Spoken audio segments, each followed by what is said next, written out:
साधना में शीघ्र लाभ मिले इसके लिए क्या करना चाहिए? इसमें 3 चीजों की नितांत आवश्यकता है, 3 बातों की नितांत आवश्यकता है जिससे आपकी साधना शीघ्र बढ़ेगी और फलदायी हो जाएगी। जितने भी भजन विरोधी भाव है उनका त्याग करना, चाहे वो व्यक्ति हो, चाहे वो वस्तु हो, चाहे वो स्थान हो, चाहे वो अंदर की वृत्ति हो। वृत्ति, व्यक्ति, वस्तु, स्थान के संग से जिससे हमारा भजन छूटे उसका त्याग कर दे।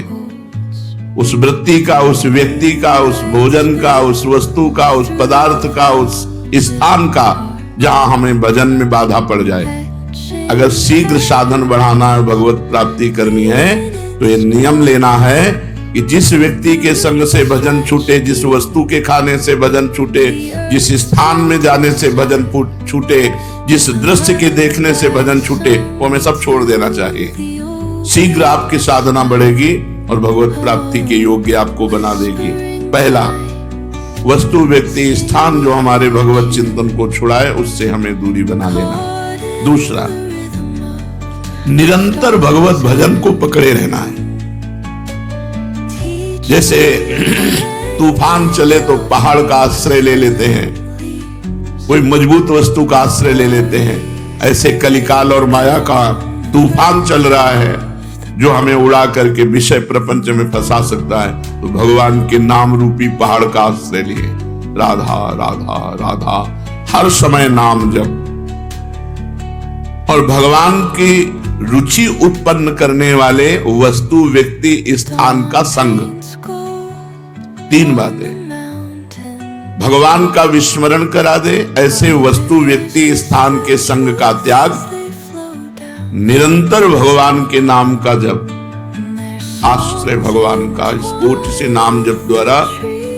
जैसे तूफान आए तो हम मजबूत वस्तु का, तो यहां तूफान ही चल रहा है, काम, क्रोध, लोभ, मोह, मद, मत्सर, कलिकाल के कराल, जितने भी दुराचार की प्रवृत्तियां हैं, ये सब तूफान की तरह आती हैं और साधक को भ्रष्ट कर देती हैं। अगर साधक नाम का आश्रय लिए है तो बच जाएगा। तीसरा, हमें ऐसे व्यक्ति, वस्तु, स्थान का संग करना है जिसके दर्शन से, संभाषण से, खान पान से, वहां पहुंचने से हमारा भजन होता है। उस स्थान, उस वस्तु, उस व्यक्ति का मुझे संग करना है। अगर ये 3 बातें जीवन में है तो साधना बहुत जल्दी बढ़ेगी और फलदायी हो जाएगी। क्या साधना में प्रारब्ध बाधा पहुंचाता है? हाँ, यदि कड़ाई से भजन करोगे, जिद्दी स्वभाव बना के, कुछ भी हो जाए भजन नहीं छूटने वाला, तो आपका प्रारब्ध भी पीछे हट जाएगा। तो आपका प्रारब्ध आपके भजन को रोक देगा। शरीर पीड़ा, विषय भोग का प्रारब्ध, कोई घटना का प्रारब्ध, कड़ा नियम। जैसे पूज्य राधा बाबा जब त्रिपुर सुंदरी भगवती का अनुष्ठान कर रहे थे तो खड़ाऊ फिसली और अंग टूट गया, पर उनकी साधना में बाधा नहीं पहुंची, तो प्रारब्ध क्षीण हो गया, प्रारब्ध पीछे हट गया और वो साधना सफल हुई।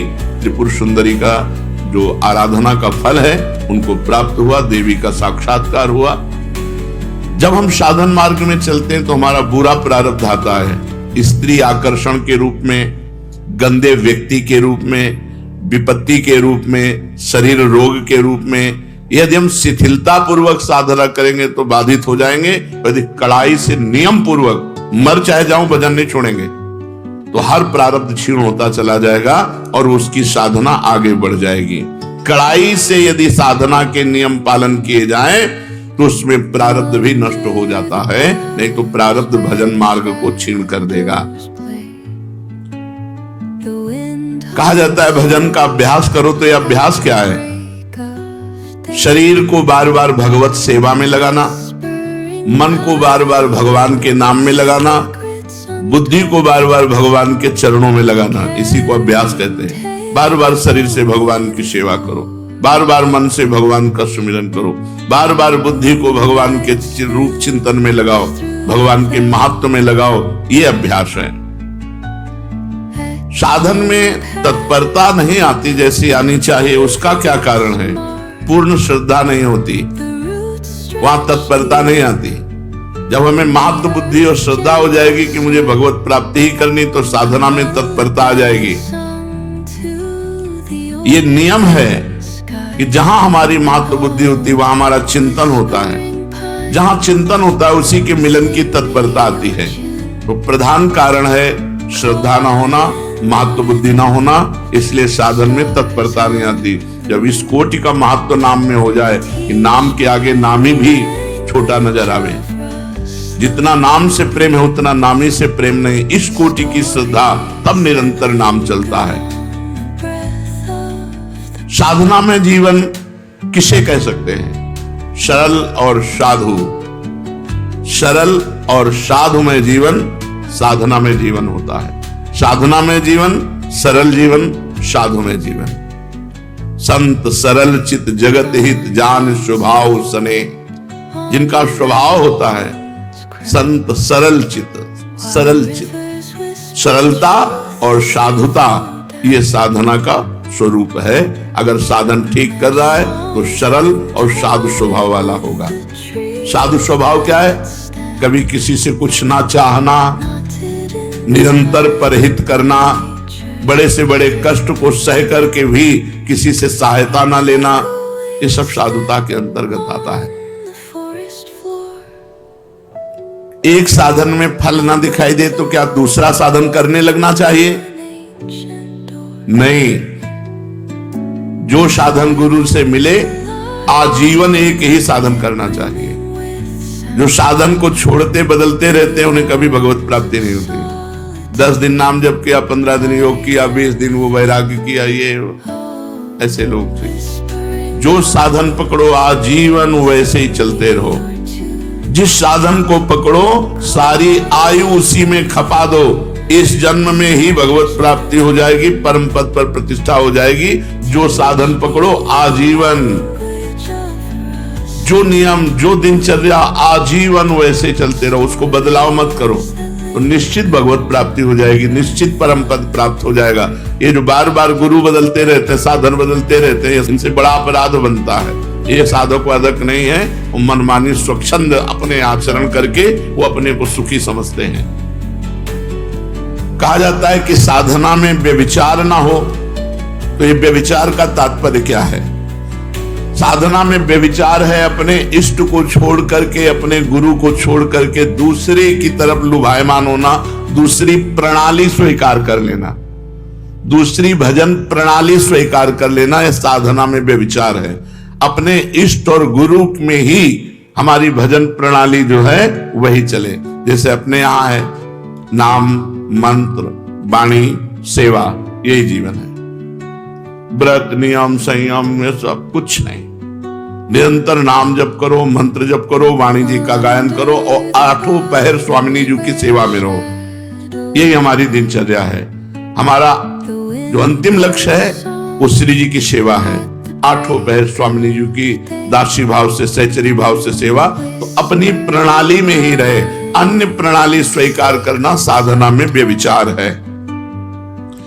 विश्व में किसी भी उपासना का खंडन ना करे और अपनी उपासना को सर्वश्रेष्ठ माने और अपनी उपासना को कभी बदले ना, ऐसा साधक अव्यभिचारी साधक कहा जाता है। और जो बार बार अपनी साधना को बदलता है वो व्यभिचारी साधक है, वो लक्ष्य को प्राप्त नहीं कर पाता।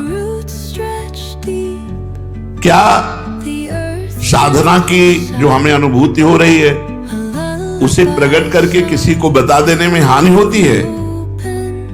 अपनी साधना और साधना की सफलता कभी भी किसी से नहीं बतानी चाहिए, बाधा पड़ जाएगी, पक्का बाधा पड़ जाएगी। आपकी दिनचर्या क्या है और आपकी अनुभूति क्या है, मरते दम तक, जब तक भगवत साक्षात्कार न हो जाए तब तक न बताओ।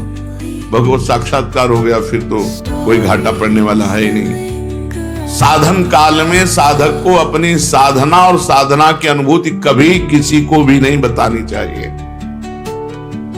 चाहे कितना कोई आत्मीय हो, घर का हो, प्रेमी हो, अपनी साधना की और अपने साधन की अनुभूति की बात कभी नहीं कहनी चाहिए। आप कै बजे उठते हो, आपकी क्या साधना है, क्या जय बजे ठाकुर जी उठा देते हो, जो करवा लेते हैं, उसको प्रकट नहीं करना कि हम पूरी दिनचर्या अपनी खोल के रख दी, उसकी अनुभूतियां खोल के रख दी, ठप हो जाएगी आपकी दिनचर्या, बाधित हो जाएगी, नहीं होगी। जैसी चल रही थी वैसी नहीं होगी। बिल्कुल ये 100% की बात है, इसमें 1% भी मिलावट नहीं। 100% ये हम खुद अनुभव करके देखा। अगर दया करके, करुणा करके अपनी बात बता दी तो हमारी बात में फर्क पड़ गया, हमारी साधना में बाधा पड़ गई। तो साधना और उसकी अनुभूति, ये दोनों तब तक छुपाता रहे जब तक भगवत साक्षात्कार ना हो जाए। बहुत संभाल कर गरीब के धन की तरह इसे गुप्त और सुरक्षित रखो। जीवन पर्यंत साधना का अभ्यास किया, मृत्युकालीन पर्यवसान क्या है, फिर क्या है? तो जो जीवन भर साधना करता है, मृत्यु काल में उसके पूरे जीवन का टोटल लगाकर भगवत स्मरण दे दिया जाता है। जैसे आप जीवन भर पाप किए हो, बीच में कुछ थोड़ा साधन पुण्य, दान पुण्य, वो नहीं माना जाएगा, उसका भोग तुम भोगना। तो जीवन भर जो किया उसका टोटल लगा के भगवत विस्मरण तुम्हें करवाया जाएगा, क्योंकि तुम्हारी दुर्गति होगी। और जिसने भगवान नाम जप किया है तो उसको पूरे जीवन का आंकड़ा लगा करके कि इसमें अधिक क्या किया, तो बोले भजन, तो अंतिम समय भजन का स्मरण दो। तो जो भागवती का अधिकारी है वो अंतिम समय उसको भगवत स्मरण दे देते हैं और उसको भगवत प्राप्ति हो जाती है। पूरे जीवन का आपका कार्य ही अंतिम परिणाम पर अवलंबित है। पूरे जीवन आप जो करते रहे वही अंतिम परिणाम में आपको चिंतन दिया जाएगा। वो अंतिम में आप चिंतन नहीं करते, वो दिया जाएगा। छा गया भगवत चिंतन, या भूल गए भगवान को, छा गया संसार का कोई चिंतन। ये पूरा टोटल तुम्हारे पूरे जीवन का टोटल होगा मृत्यु के समय। 1 सेकंड में पूरा आंकड़ा फिट कर दिया जाता है। कभी कभी इससे चूक हो गई, नहीं जीवन भर प्रयास किया भजन का, तो दे दो भगवत स्मरण। कभी भूल चूक से भगवत स्मरण कर लिया, नहीं जीवन भर पापाचरण किया, तो भगवान की स्मृति नहीं आएगी। वो ऐसे लक्षण वाले जो उसको योनि मिलनी है वैसे चिंतन उसका बनेगा। यदि प्राण जाने के 2 दिन पहले ही बेहोश हो गया है तो उसकी गति क्या होगी? 2 दिन पहले भजन किया, मरने के 2 दिन पहले ही बेहोश हो गया, अब उसकी गति क्या होगी? क्योंकि अंतिम समय तो उसे होश है नहीं। उस दशा में 2 दिन पहले जो अंतिम चिंतन हुआ था उसी का भावी गति होगी। 2 दिन बेहोश होने के पहले जो चिंतन हुआ था उसी से उसकी गति होगी, वही उसकी अंतिम चिंतन गति मानी जाएगी। इसलिए हर समय नाम जप करो, पता नहीं कौन सी श्वास आखिरी हो। अंत समय में भगवत स्मरण किस प्रकार का होता है?